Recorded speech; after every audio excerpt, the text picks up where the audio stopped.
আমাদের নরসিংদী জেলার বাসাইলের রাস্তার অবস্থা খুবই ভয়াবহ অবস্থা। এদিকে বাইক চালানোর মতো একদম পরিবেশ নাই।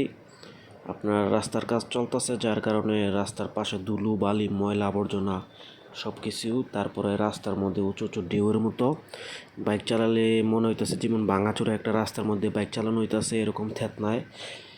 ঠিক আছে, তারপর রাস্তার মধ্যে তো প্রচুর বালু উড়ে, আর গাড়ি তো ঠিক মতো তাদের লাইন মতো আসে না, তাদের মন ইচ্ছা মতো চালায়, যার কারণে খুব বাজে অবস্থা, অ্যাক্সিডেন্ট হওয়ার মতো রিস্ক থাকে। জানি না কবে এই রাস্তার কাজ শেষ হবে, ওই দিন পর্যন্ত এইভাবেই চলতে হবে, কি আর করার। তবে আমাদের নরসিংদীর এদিকের মানুষের এখন বর্তমানে খুব ভোগান্তি পোহাইতে হইতেছে। বিশেষ করে আমরা যারা বাইকার আছি তাদের তো বাইকের অনেক প্রবলেম দেখা দিতেছে, যেমন এয়ার ফিল্টার অতি তাড়াতাড়ি ময়লা হয়ে যাইতেছে, গাড়ির মধ্যে অনেক সমস্যা দেখা দিতেছে। তারপরে গাড়ির ইদানিং ঘন ঘন সার্ভিসিং করানো লাগতেছে, যার কারণে খুব একটা খারাপ সিচুয়েশনের মধ্যে দিয়ে আমরা যাইতেছি।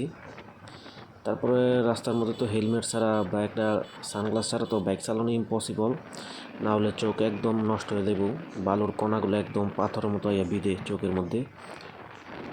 তারপরও আপনার মানুষ তো জীবিকার তাগিদে বা যেহেতু রাস্তা এটা চলাচল করতে হবে, কিছু করার নাই, কিন্তু অনেক কষ্টের মাধ্যমে আর কি এই রাস্তা দিয়ে চলাচল করতে হয়। আর ইদানিং তো আমাদের বেলানগরে খুব জাম লেগে থাকে। বেলানগর ঢাকা বাস স্ট্যান্ড থেকে জেলখানা মোড় পর্যন্ত যাইতে প্রায় 10-15 মিনিট আধা ঘন্টার মতো সময় লেগে যায়, জামের মধ্যে দাঁড়ায় থাকতে হয়।